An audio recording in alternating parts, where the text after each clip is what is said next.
Вечером 27 числа месяца Шаваля 411 года хиджры, что соответствует 13 февраля 1021 года календаря христиан, Абу Али аль-Мансур, более известный под своим царственным именем Аль-Хаким Бриамлах, правитель по повелению Бога, шестой фатимидский халиф и 16-й исмаилитский имам, покинул свою столицу, Каир, и отправился в холмы Мукаттам на обычную ночную медитацию. Больше его никто никогда не видел. 35-летний правитель одной из величайших на тот момент империй в мире, контролирующий торговые пути всего Средиземноморья, успешно противостоящий грозным аббасидам и все еще могучий, но ветшающий Византии, исчез без следа.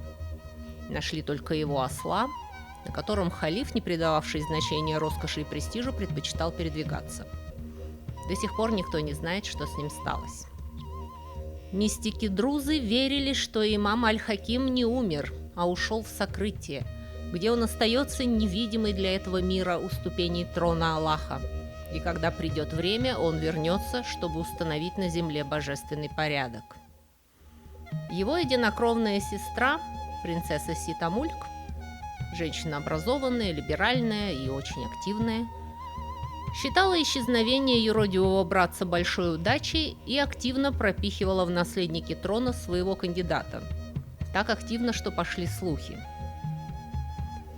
Христианские современники Аль-Хакима, называвшие его безумным халифом, мусульманским Нероном и Калигулой, делали толстые намеки на абсолютную возможность политического убийства. Сейчас историки спекулируют о том, был ли халиф в прямом смысле слова психически больным, и могла ли его болезнь привести к несчастному случаю в пустыне ночью. Или если он не был психом, а был он просто очень религиозным человеком, аскетом и подвижником, могло ли быть так, что Аль-Хаким сознательно устранился из политической жизни, сложил в себя утомительные и ненужные ему бразды правления и ушел странствовать, как многие мистики до него и как многие после, вплоть до Изабель Эберхард. Что это было? Политическое убийство, несчастный случай или чудо? Сегодняшний мой рассказ о безумном халифе.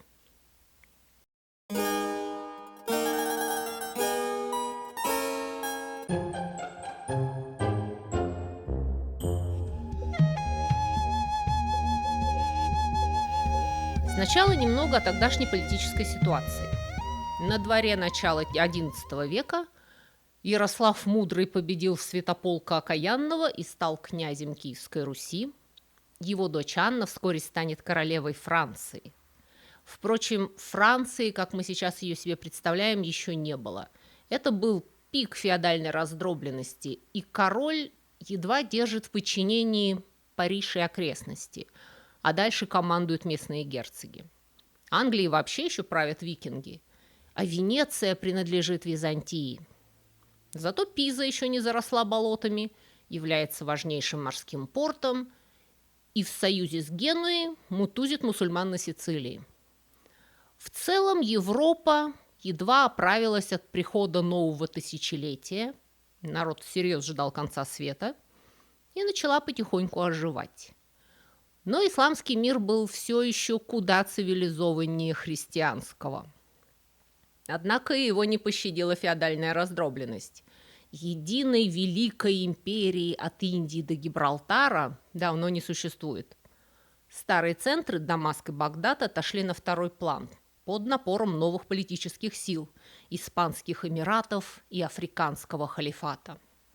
В X веке фатимиды захватывают сначала Тунис, а потом Египет и объявляют себя настоящими законными халифами и правителями всех мусульман. Возникает противостоящая суннитскому Багдаду шиитская империя. И об этом поподробнее.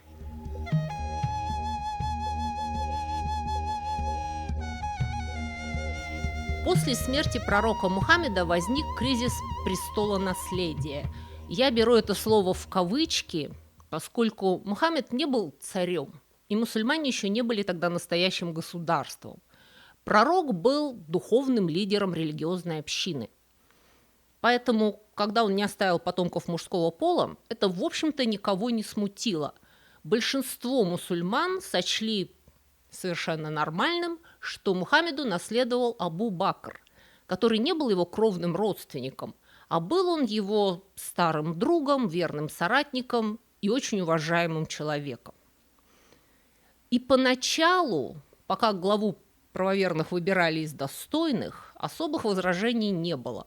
Но после смерти последнего праведного выборного халифа омейяды начинают передавать власть по наследству, как цари. Что вызывает недовольство тех, кто счел, что раз уж мы говорим о наследственной власти, то логично было бы, чтобы она оставалась в семье пророка. Да, у него не было сыновей, но у него была дочь Фатима, и у него были внуки. Почему бы им не стать лидерами правоверных? Так возник раскол между суннитами и шиитами, существующий по сей день. Сунниты, большинство, были за 4 праведных халифов, за омейядов и за то, что в сунне житии пророка написано достаточно, чтобы организовать социальную структуру исламской общины, систему рациональной светской власти.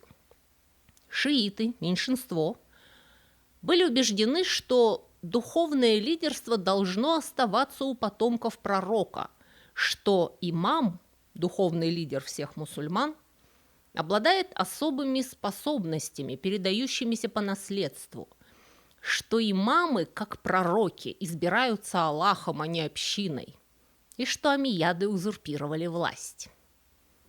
Естественно, омейяды начнут жестоко преследовать шиитов, и те уйдут в глубокое подполье, но не исчезнут. За них были прямые кровные наследники пророка, а это большая идеологическая сила. Но шиитам не удастся остаться единым фронтом. В 755 году старший сын и наследник тогдашнего шиитского имама Исмаил бин Джафар умер молодым при загадочных обстоятельствах. И его сторонники отказались поверить в его смерть. Они объявили, что Исмаил не умер, он скрылся. Не в смысле в Шушенское, а в 4-е измерение. Это называется гейба, сокрытие. Он жив, хоть и невидим, и он остается настоящим духовным лидером шиитов. Этих сторонников Исмаила назвали исмаилитами, и к X веку они превращаются в исключительно активную подпольную организацию. Они утверждали, что их имамы всегда находятся в сокрытии, а власть на земле от их имени осуществляют доверенные наместники – даи. Даи передает приказы и наставления верным, организация действует как тайная революционная сеть, вербующая сторонников по всему миру. И эта организация не только выжила, она усилилась, несмотря на преследование как со стороны суннитов, так и со стороны нормальных шиитов-двунадесятников. А потом случилось вообще невероятное. Главный даи Магриба по имени Абу Абдаллах аш-Шии, человек фанатично верующий и непоколебимой энергии, в 902 году поднял массовое шиитское восстание против суннитских правителей Туниса. В 909 году его армия захватила столицу – Кайруан, и вся Северная Африка оказалась под его контролем. После чего он не начал править, он начал искать подлинного правителя, истинного имама. И такой нашелся. Некий Убайдаллах ал-Махди обнаружился в Марокко и провозгласил себя имамом и халифом, потомком Мухаммеда через его дочь Фатиму. Он основал династию фатимидов. Как только он укрепился на троне, он немедленно устранил всех своих политических конкурентов, начиная с Абу Абдаллаха, человека, который привел его к власти. Убайдаллах установил личную диктатуру и начал строить Африканскую империю, подчиняя остатки непокорных берберских племен. Отныне исмаилитским имамам не надо было ни от кого прятаться.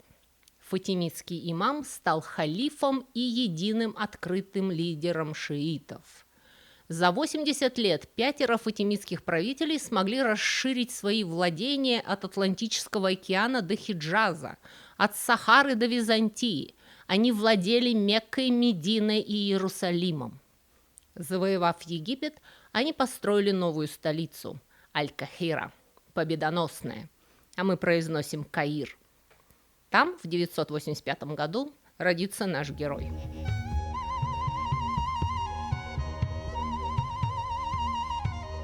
Абу Али аль-Мансур был первым правителем фатимидов, родившимся в Египте.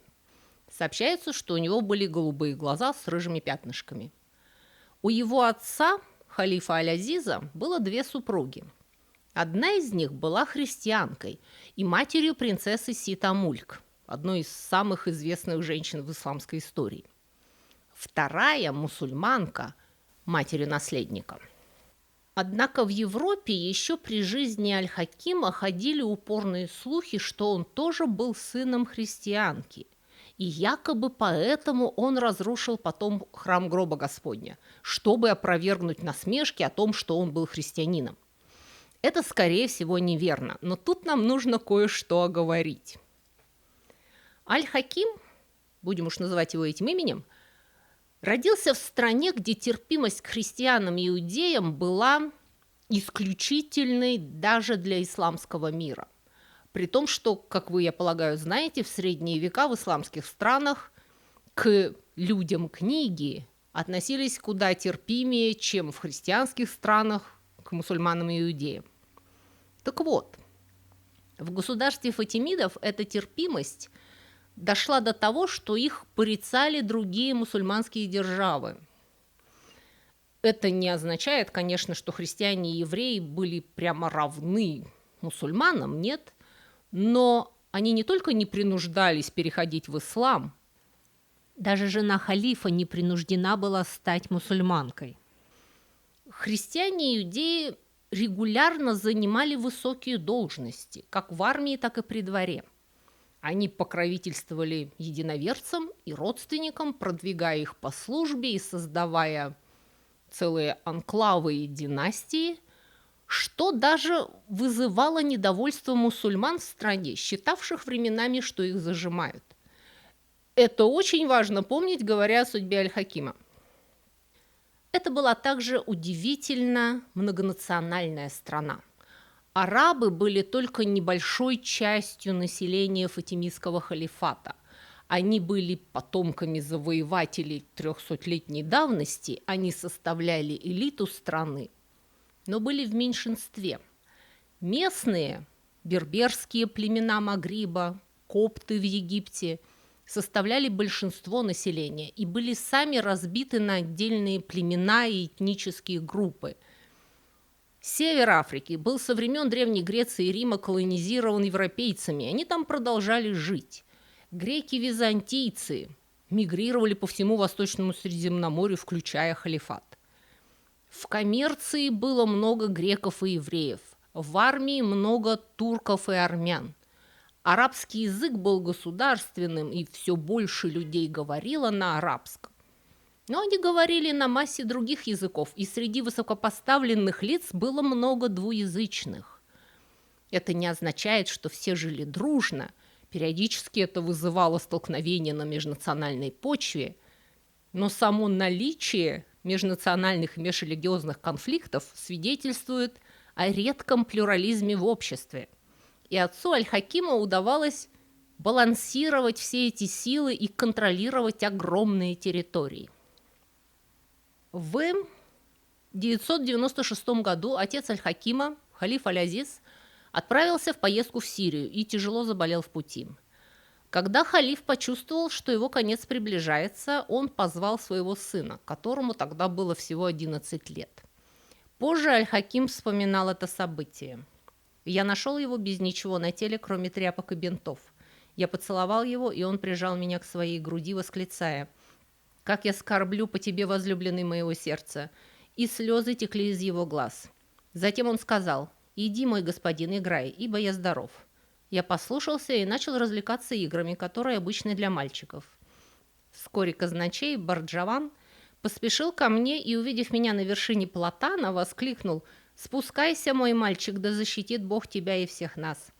Когда я спустился, Он возложил на мою голову тюрбан, украшенный драгоценностями, поцеловал землю передо мной и сказал: «Слава повелителю правоверных». Затем он вывел меня в этом одеянии и показал всем людям, которые поцеловали землю передо мной и приветствовали меня титулом халифа. На следующий день Аль-Хаким и его двор отправились в Каир позади верблюда, несущего тело его отца, и с ногами мертвого халифа, торчащими из носилок. Они прибыли незадолго до вечерней молитвы, и его отец был похоронен на следующий вечер.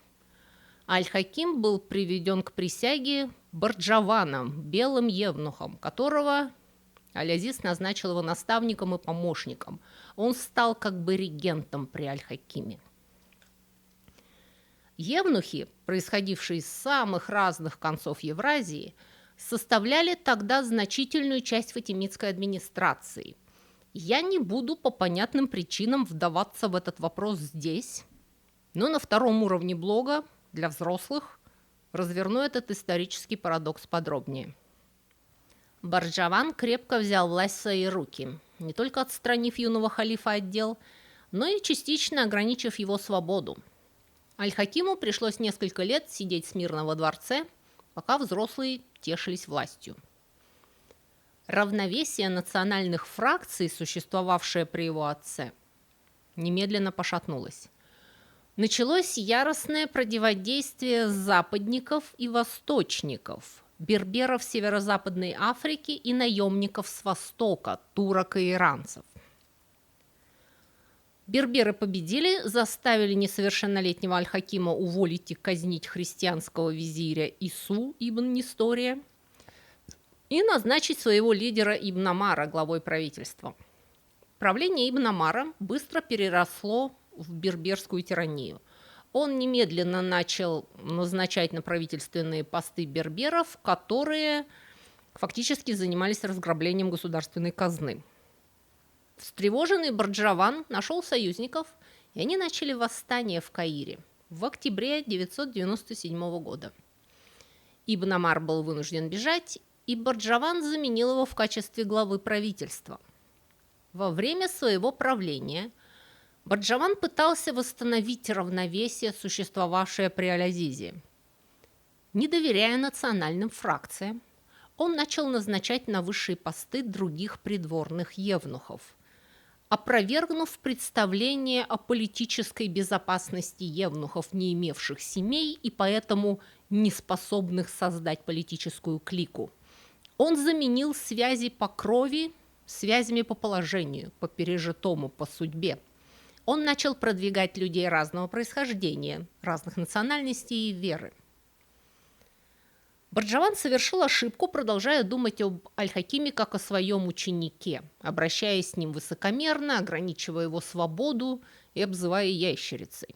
В результате Аль-Хаким возненавидел своего могущественного министра, и на всю жизнь он, видимо, выработает отвращение к связанной с ним стратегии плюрализма и толерантности к другим верам при дворе. В начале 1000 года по приказу Аль-Хакима Барджаван будет зарезан, и 16-летний халиф возьмет бразды правления в свои руки. Он начнет исправлять свою империю.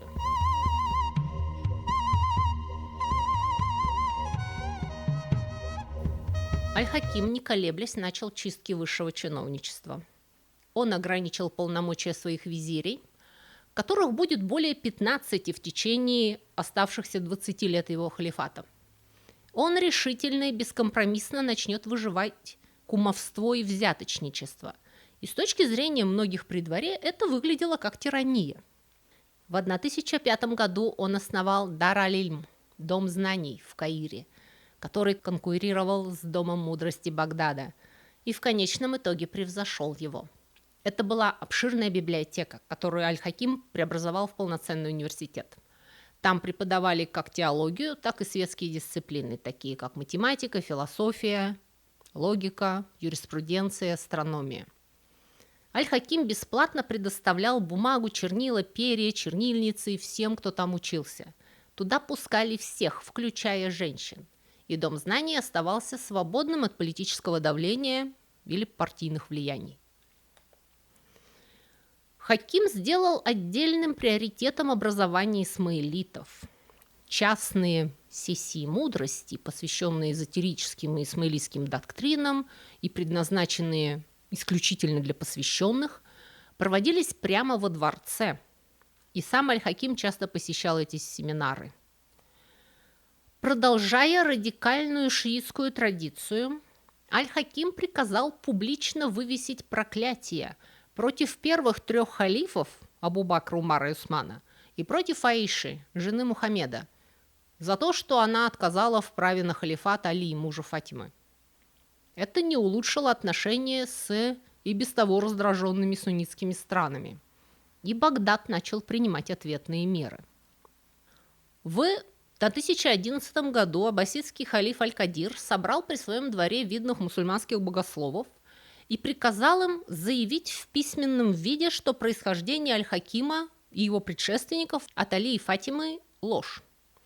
Этот так называемый Багдадский манифест зачитывался в мечетях по всем владениям аббасидов. Распускались слухи о том, что Аль-Хаким по происхождению еврей, как и о том, что его мать была христианка. Этим якобы объяснялась его чрезмерная симпатия к немусульманам. В результате Аль-Хаким начнет изо всех сил опровергать свою недостаточную приверженность исламу. Он начал закручивать гайки и ужесточать исламские принципы жизни. Его указы становятся все более фундаменталистскими. Про него начали ходить слухи, что он сумасшедший. Он запретил женщинам выходить на улицу. Он велел убить всех собак. Запретил открывать лавки по ночам и запретил вино и все опьяняющие напитки. Какой псих! Но насколько это правда? Аль-Хаким завел привычку ездить по Каиру по вечерам, верхом на осле, в простой одежде, без охраны. Он не прятался по углам, как Гарун аль-Рашид из «Тысячи одной ночи», ввязываясь в любовные приключения. Он кружил по улицам, перешучивался с подданными и смотрел, как живет народ. И он увидел, что народ живет довольно распущенно.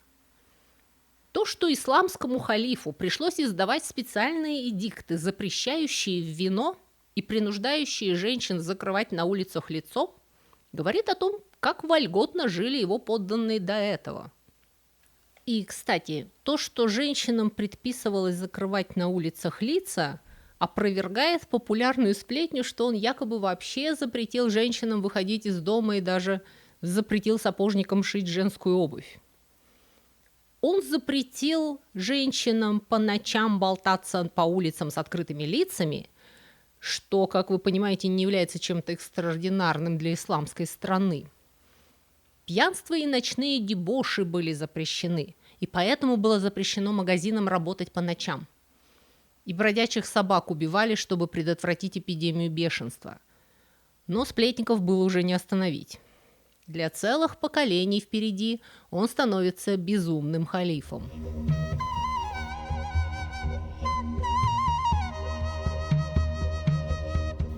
Однако ущемлять религиозные свободы христиан и иудеев он действительно начал. И храм гроба Господня разрушить приказал. Тут у меня возражений нет. Но чем это было спровоцировано? Отнюдь не безумием. С одной стороны, это было частью общей внутренней политики ужесточения религиозной жизни в стране. К примеру, его запрет на вино касался всех, не только христиан и иудеев. Просто христиане и иудеи сильнее его почувствовали, потому что они использовали вино в своих обрядах. Мусульманам точно так же запретили пить вино, просто если ты и до этого был приличным мусульманином, то на тебя этот запрет не должен был повлиять. С другой стороны, в течение всего своего правления Аль-Хаким был под политическим и психологическим давлением со стороны людей, считавших фатимидский халифат излишне терпимым и отошедшим от праведного пути. Коррупция и кумовство среди христианской и еврейской верхушки не улучшили ситуацию. Аль-Хаким начинает одновременную чистку в верхах и наступление на права христиан и иудеев в стране. В 1004 году халиф запрещает христианам праздновать Богоявление и Пасху. В 1005 году Аль-Хаким приказал, чтобы евреи и христиане носили знаки различия в одежде. Тюрбан черного цвета, а также евреи должны были носить деревянные вериги, а христиане – большой железный крест. На Пасху 1008 года Аль-Хаким запретил христианам в Иерусалиме совершать ежегодную вербную процессию. А на следующий год он прикажет снести и сравнять с землей церковь гроба Господня вместе со всеми реликвиями. По преданиям, храм гроба Господня в Иерусалиме стоит на том месте, где был распят, погребен, а затем воскрес Иисус Христос. В XI веке это был большой, богато украшенный храмовый комплекс. По приказу халифа все было разрушено до самого основания.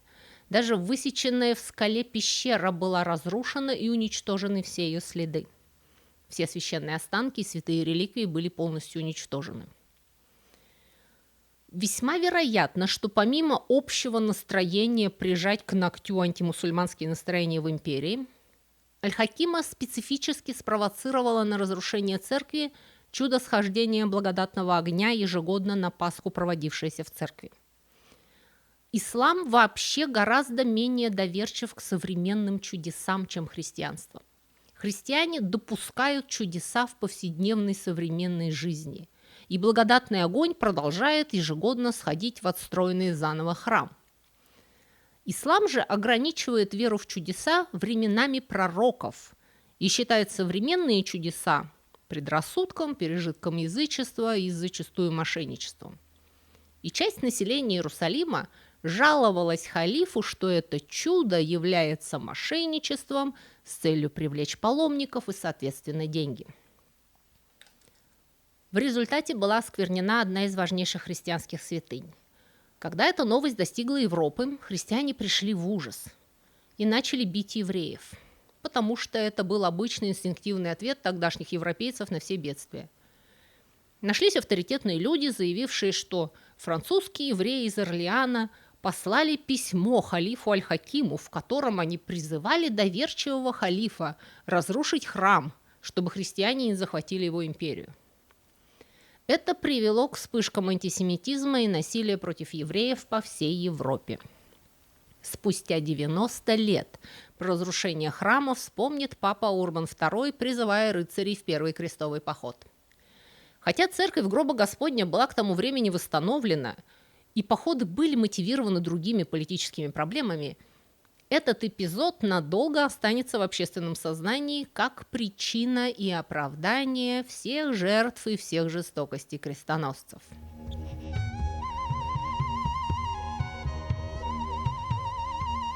Эта религиозная ретивость Аль-Хакима привела к тому, что часть людей начали его ненавидеть, зато другая обожествлять. Ближе к концу его правления начало формироваться движение друзов. Религиозная секта, которая считала Аль-Хакима воплощением Бога. В прямом смысле слова.